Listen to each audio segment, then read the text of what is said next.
Welcome back channel, TrainStation2. Alright, this is the start of the second competition. Started late as usual, about 10 to 12 hours late. Not too bad ranking wise. At a starting point of 8, there are only 8 players, so I joined a so-called a new team of players in the competitions. So let's quickly check out the ranking I have after collecting the EP head start. Alright, so I jumped from 8 positions to the second position. That's the power of EP head start. So if you've not seen my video before, always emphasize the importance of preparing for competitions, especially for the second competition onwards. There's a need for EP head start, i.e. collect your EP or your completed jobs only at the start of the competitions. So normally we will try to complete all 3 and then we'll keep it up for the next competitions to start before we start collecting them, and then that will credit the EP to the current competition, i.e. second competition itself. So with that said, now let's quickly do what we need to do as usual, try our best to get those jobs done. Apparently I think having a hit to the factory to keep on manufacturing those engines. You can see here very huge amount. We will have to suffer a bit fact that we do not have any of those iron powder. One opportunity for me to create them would be to spend 2 gems for each batch of 100 engines. I'll reconsider that and see how we're going to do that later on. Let's see what else could we do. Car wheel and car body. But let's see what else we need to deliver. And of course, at the start of the competition, as usual, factories were packed to the brim, and with that, difficult sometimes to maneuver.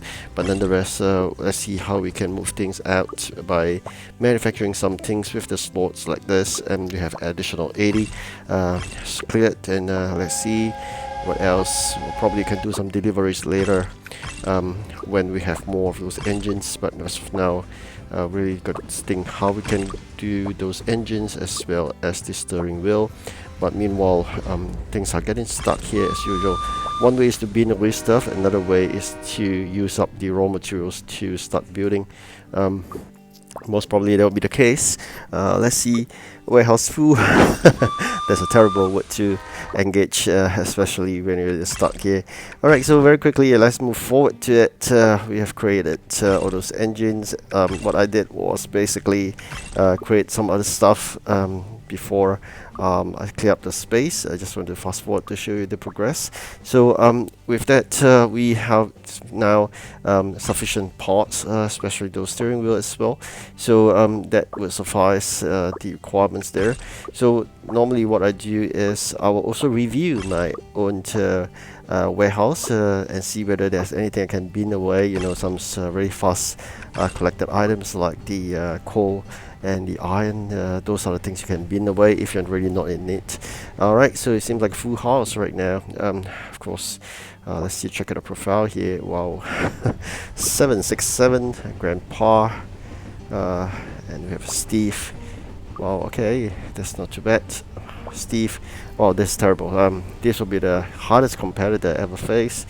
899 is already maxed all the way in terms of levels. Definitely a very experienced player, know what to do. Likewise, I believe starting late will be one of his strategy as well. So I believe the hardest competitor is going to face would be the 899 Steve. So let's see how. That's how I basically create some space by manufactured stuff. So if you are just wondering how I managed to clear that obstacle earlier of stuck of the warehouse insufficient space, is basically either you bin away stuff like I mentioned earlier, those items you do not require, or you can start building stuff using the factories, and that will clear some inventory. Alright, so now let's collect some EPs.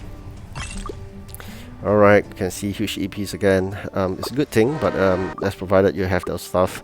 So for here we have this, so the electric engine here, definitely no problem, we can clear it one shot. Alright, not too bad. We managed to climb to first and maintain it right now. Hopefully we can maintain it throughout. Not easy. There'll be ups and downs throughout the competitions itself, because sometimes people would be anxious to spend gems to clear it off, so that they have a good gap between you and themselves, and hopefully you give up. So I'm not going to give up anyway, so I'm just going to keep on building. Definitely wouldn't have the ability to fight gem spenders, but nonetheless, just got about 43 gems. If need be, I will spend 1 or 2 gems here and there just to get production running and things not stuck. So we got a couple of days more, 2 days. It's a long competition after all. It's a 3 days competition. So if you're wondering what is this start late strategy, normally I think through my years of playing, there was once I start about 18 hours or more. I tried various methods, starting like 5 hours, 7 hours. I find that the best hours to start late is 10 to 12. So I've been sticking to that, because if you start really late, there'll be a chance that you can't join the competition at all. Basically, the barred from participating because you joined too late. That happens to me once. Then I realized, basically, I think you can leave a good number of hours before the end of competition in order to join it. So I try not to do that. So 10 to 12 hours it seems the best. And of course, preparation work tips I've been sharing all along. If in terms of competitions, start late is one. Build stuff, keep on building. Have your 2 slots upgraded. It costs about 110 gems, 30 gems for first slot, and additional 80 gems for the second slot in the manufacturing for the event factory. Then of course, keep all your core factories busy as well. Act as the additional warehousing and production required items. Additional warehousing is basically having those things that takes a long while to make, all in the output tray, so you can collect them as and when required. Input tray will be stored those raw materials, because once your production is stored, you can act as a warehouse actually. So but not for the event factory. You just got to keep on building even though it's not required, because you know, this is a long competition. There'll be definitely one chance that you will need those stuff, and it takes a long while to produce, and we only have one core factory, one event factory, pardon me on that. So make sure you keep on producing. And of course, the other thing you do as normal, I mean, dispatches, try to get it in midpoint, like 150, 250, etc. For me, I just got it at 650. The next one will be 750 levels. So you just got to get that dispatcher out, so it helps a lot. And train wise, capacity upgrading of it, as well as the mix in terms of engine types, and common, rare, epic, and legendary. So all this consideration for trains, and getting legendaries are not easy. You can open hundreds of containers and you can getting just grey containers. Your common trains never have you get a gold container. It's very rare, so it's almost impossible, I'll say it. So just make sure you get those legendaries that are easily accessible to you. 2 legendaries actually, if you fight good in competitions. You should be sharing tips so long. I mean, just if you're willing to try, start late, prepare EP, hit start, stuff like this. If you're wondering how to play train station, just started out, I think most important is to not rush to level up. Stay in Britain if you could. That's the best place ever, because at level 1 or region 1, you have the best of life in the whole train station journey. When people play train station for a while, they realize that it's a terrible mistake to upgrade with a very weak foundation. That means your fleet size is terribly small. Before that, you keep on upgrading too fast. That would makes you really vulnerable in terms of your trains. You'll be wondering why so, because you only need the current region and the previous region trains.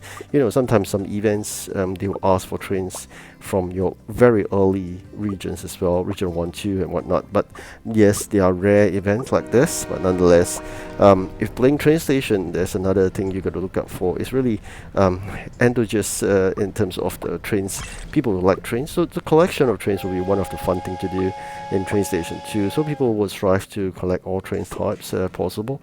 So once you move on to the next region, there's no way you can go back to collect trains in the previous regions. Either you spend gems or you wait for those once or twice a year kind of event, like called Seaport event and whatnot.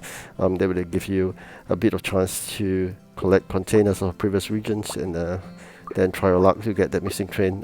But there will be chances that you will not get them forever, because you're just getting duplicates of what you already have in the previous region. So it's quite painful. Advice not to rush through. Just make sure you enjoy the game slowly, and eventually upgrade the very strong foundation levels by levels.